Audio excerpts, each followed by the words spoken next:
20-30 პირდაპირ ეთერში ბრუნდება ჩვენი მომდევნო სტუმარი ეროვნული ფორუმის ერთ-ერთი ლიდერი გუბაზ სანიკიძეა. ბატონო გუბაზ, მოგესალმებით. დიდი მადლობა რომ დაგვითმეთ დრო. ბატონო გუბაზ, არჩევნებამდე რამდენიმე საათი რჩება და ყველა სტუმართან საუბარს ვიწყებს სწორედ წინასაარჩევნო გარემოთი. როგორი წინასაარჩევნო გარემო იყო მიმდინარე წელს 2016 წლის საპარლამენტო არჩევნებისთვის და მოახერხეთ თუ არა ეროვნულმა ფორუმმა მიგეტანათ ამ მომრჩევლამდე ის რის თქმაც გსურდათ?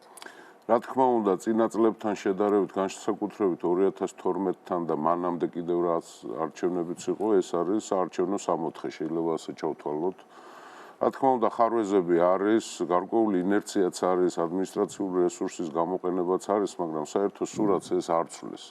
და ეს არის ყველა ჩვენთაგანის მონაპოვარი და მიღწევა სრულიად ქართული საზოგადოების, ხელისუფლების, ოპოზიციის, მედიის ისთვისაც მინდა მადლობა გადაგიხადოთ ყველას, მედიის წარმომადგენლებს, არასამთავრობო სექტორის და ასე შემდეგ. Ვფიქრობ, რომ ხვალინდელი დღე ბედნიერად გაგვითენდება და მერე საღამოს ჩვენ ყველა პარტია ჩვენს მოსავალს ავიღებთ. ვიდრე მივალთ ხვალინდელ საღამოზე, მანამდე მაინტერესებს რა შედეგს ელოდებით პირადად თქვენ, ანუ ეროვნული ფორუმი, როგორ ფიქრობთ, რა შედეგს დადებს 2016 წლის საპარლამენტო არჩევნებში? საინტერესოა, შედეგის გარკვევა საკმაოდ რთულია. ჩვენ ბარიერის პრობლემას არ ავთვლით, არ განვიხილავთ, მაგრამ საინტერესოა თვითონ ამორჩეველი რას იზამს. ეს არ არის პარტიების არჩევნები, ეს არის პირველად საქართველოს ისტორიაში, ეს არის ამორჩევლის არჩევნები. ძალიან საინტერესო იქნება მათი გადაწყვეტილება. ერთი არის სიკეთე კიდევ ამ საქმეში, რომ ძალიან ბევრს ფიქრობს უკვე ჩვენი ამორჩეველი გასულ არჩევნებთან შედარებით, რაც საწინდარია იმისა, რომ არჩევანი გაკეთდება სწორი, აწონილი და გაზომილი. ბატონო გუბაზ, დღეს პარლამენტის თავმჯდომარემ გააკეთა განცხადება და მოუწოდა ყველა პოლიტიკურ ძალას, რომ აღიარონ საარჩევნო ადმინისტრაციის მიერ შეჯამებული შედეგები და არ დააყრდნონ მომავალი საქმიანობა საკუთარი კვლევების, საკუთარი გათვლების შედეგად მიღებულ რიცხვს. თქვენ თუ აღიარებთ CESCO-ს მიერ გამოქვეყნებულ შედეგს, თუ გაქვთ რაიმე სხვა? ბუნებრივია ამ სულისკვეთებით თუ გაგრძელდება და იმედს გამოვთქვამ, რომ CESCO იქნება ობიექტური, რა თქმა უნდა, ეროვნული ფორუმი პრობლემებს არ შექმნის, იმიტომ რომ ეროვნული ფორუმი იმ თავითვე წინააღმდეგია წინასწარი კვლევების, ეგზიტ პოლების და ასე შემდეგ. ყველა პარტიას გონია, რომ ის არის პირველ ან მეორე ადგილზე. ამ განაჩენს ხვალე ჩვენ ქართველი ხალხი გამოგვიტანს ყველა პარტიას და ვფიქრობ, რომ ამ მიმართულებით ჩვენ რაიმე პრობლემები შეიძლება არ გველოდებოდეს. ასე რომ ვთვლი, რომ ხვალე მშვიდად ჩაივლის ეს არჩევნები. მეცხრე მოწვევის პარლამენტში როგორ ფიქრობთ, ძალთა ბალანსი როგორი იქნება? იქნება თუ არა მრავალპარტიული პარლამენტი? რა თქმა უნდა, იმიტომ რომ თვითონ საზოგადოებაა ჩვენი მრავალ ფეროვანი ვითარება გვაქვს. არჩევანი დიდია, სხვათა შორის გემოვნებისთვისაც ფართო არჩევანი არის. ყველა პარტიას ყავს თავისი ერთგული ამორჩეველი, თუმცა არის ამორჩევლის მნიშვნელოვანი ნაწილი თითქმის მესამედი, რომელსაც ჯერ არ დაუფიქსირებია თავის პოზიცია. ნახოთ, რას იზამს ეს 1/3. ბატონო გუბაზ, შესაძლო დესტაბილიზაცია, ძალიან ბევრი განცხადება მოვისმინეთ პოლიტიკოსების მხრიდან ამ მიმართულებით და პროვოკაციები. თქვენ თუ ელოდებით, თქვათ, დესტაბილიზაციის მცდელობებს ან პროვოკაციებს ხომ არ ელოდებით, თუ ფიქრობთ, რომ 8 ოქტომბრის არჩევნები, 2016 წლის არჩევნები აბსოლუტურად მშვიდ გარემოში ჩაივლის და მსგავს რამის ადგილი არ იქნება? გავყოფთი, პროვოკაციების ხიფათი არსებობს, იმიტომ რომ არსებობს ქვეყნის შიგნით და ქვეყნის გარეთ ძალები, რომლებსაც საშინაო დავალება აქვს საქართველოში არ უნდა ჩატარდეს არჩევნები სტაბილურად. თუმცა დესტაბილიზაციას ფაქტიურად გამოვრიცხავ მე, იმიტომ რომ თვითონ საზოგადოება არის მოწადინებული, რომ სტაბილურად ჩაიაროს, მშვიდობიანად ჩაიაროს და მივიღოთ მშვიდობიანი შედეგი. საქართველოს და მის ხალხს დღეს არ ჭირდება რევოლუცია. ბატონო გუბაზ, სულ ცოტა ხნის წინ გავრცელდა ინფორმაცია გივით არგამაძის ავტომობილის აფეთქებასთან დაკავშირებით მიმდინარეობდა სპეცოპერაცია გლდანის ერთ-ერთ მიკრორაიონში. დათო ხეჩუაშვილი, დავით ხეჩუაშვილის დაკავების ცდილობდნენ სამართალდამცველები, რომელიც გავრცელებული ინფორმაციით არის სოდის ყოფილი თანამშრომლები და ასევე ტელეკომპანია იმედის ინფორმაციით მეზობლების განცხადებით ხეჩუაშვილი ბოლო დროს იმყოფებოდა უკრაინაში.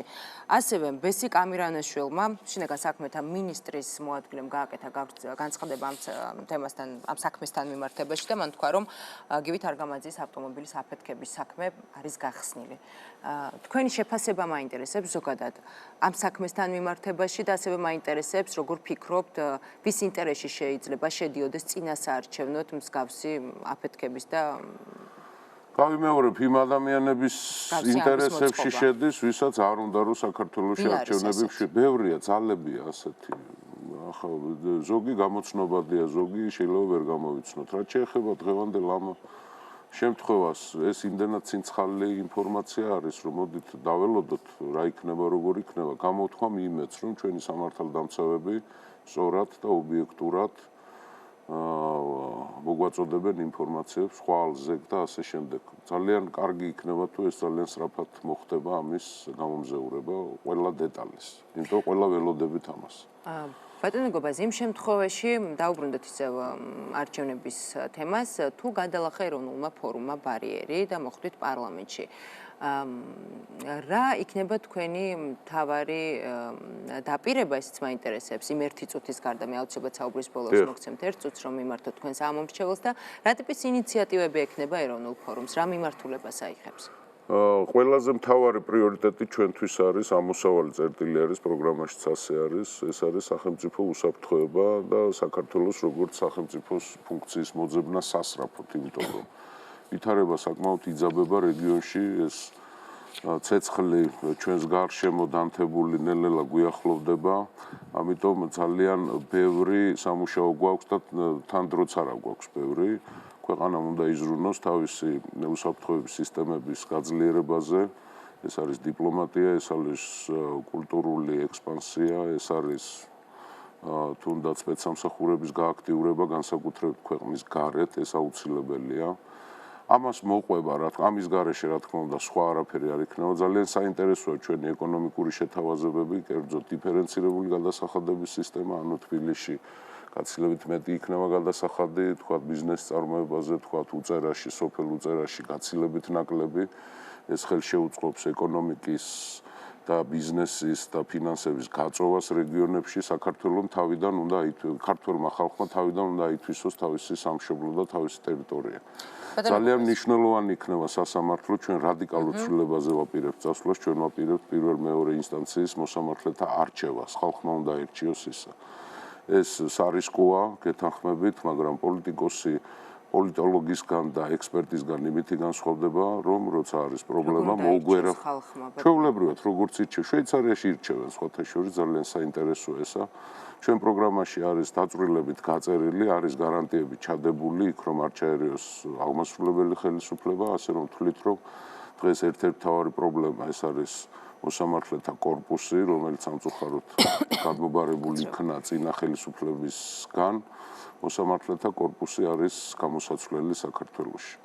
თავიდან ბოლომდე არის გამოსაცვლელი, თითქმის თავიდან ბოლომდე, ქალბატონ მაკა, იმიტომ რომ სააკაშვილის დროს 350,000-მდე პრობაციონერი ვყავდა და გამამტყუნებელი იყო 99%. ეს არის იმის მანიშნებელი, რომ მოსამართლეთა კორპუსი დღევანდელი არის გამრუდებული და არაპატიოსანი სამართალთან. ეს დამოკიდებულება შეფასება გასაგებია, თუმცა საინტერესოა თვითონ პროცესი, მოსამართლების შეცვლის პროცესი როგორ წარმოგიდგენია. ქალბატონ მაკა, მე მოკლედ გეტყვით, დრო არ მაქვს, პროგრამაში ეს წერია, არაერთგზის ჩვენ გვისაუბრია ამაზე, გაწერილია ზუსტად როგორ უნდა აირჩიოს. პირდაპირ ხალხმა უნდა აირჩიოს მოსამართლეები. როგორც ირჩევა ხოლმე, როცა ირჩევენ პრეზიდენტს, როცა ირჩევენ პარლამენტის წევრს, ისეთივე პროცედურებით ჩატარდება. ოღონდ იქ არის გარკვეული გარანტიები ჩადებული. საინტერესოა. ბატონო გუბას, ერთი წუთი გაქვთ, არჩევნებამდე რამდენიმე საათით ადრე შეიძლება ასე ითქვას, შეგიძლიათ მიმართოთ თქვენს ამორჩევლს. მადლობთ, ძვირფასო თანამოქალაქენო, ეროვნულმა ფორუმმა დაასრულა თავისი საარჩევნო კამპანია. ბევრი ვეცადეთ, რომ ჩვენი სიტყვა მოგვეტანა თქვენთან. საქართველოს აქვს ძალიან მნიშვნელოვანი არჩევანი ხვალე გასაკეთებელი. ეროვნული ფორუმი არის ეროვნული იდეის მიმდევარი. ეს იდეა არის ძალიან ძველი, ჯერ კიდევ ფარნავაზიდან და ქუჯიერის თავიდან მოდის.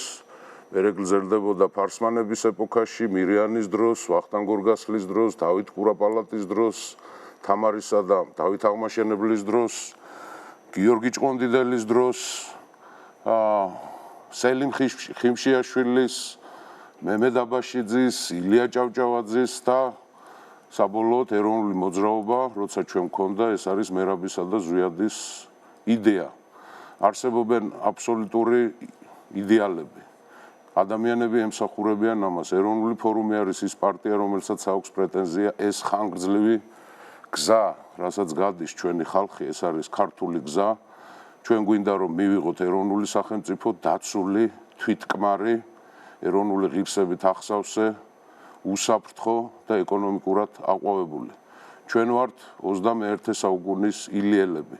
ჩვენ ვართ მემკვიდრენი ყოველივე იმ ქართულისა, რომლისთვისაც სისხლი და ოფლი დაღვრილა ჩვენი წინაპრების მიერ. 26 არის ჩვენი თარიღი. საქართველოს ორჯერ დაბადებული ქვეყანა არის. პირველი დაბადების თარიღი ჩვენ არ გვახსოვს, ეს იყო 24 საუკუნის წინ. მაგრამ მეორე დაბადება, ეს იყო 1918 წელს, 26 მაისს დაიბადა ჩვენი ქვეყანა. 26 არის ეროვნული ფორუმის რიცხვი. 26 არის საქართველოს რიცხვი.